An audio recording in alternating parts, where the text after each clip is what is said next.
Hello Sudhir. हाँ। अरे यार आलू माटी चढ़ावे करा 2-3 मनाई मिल जाही का।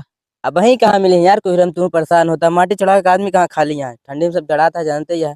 अरे यार अगर होए तो हेल ले जाला, मुर्गा दारू फ्री रही संझा की। हाँ भैया, कहाँ चढ़ाओ क्या? वाह उहे खेतवाया भैया, चला तू सुबह चढ़ावत रहा, तोरे सबके मेरे पानी और बिस्कुट लेके आवत है। यार ठीक है, मैंने चढ़ा दो। तो रुको जरा, सबर करो। कोहरे बहुत पड़ा है यार, समझ में नहीं आता है। यार सुधीर कौन खतवाट है यार? अरे यार हमका लागत यही हटे, अब हम चढ़ावा जाए। चला चल।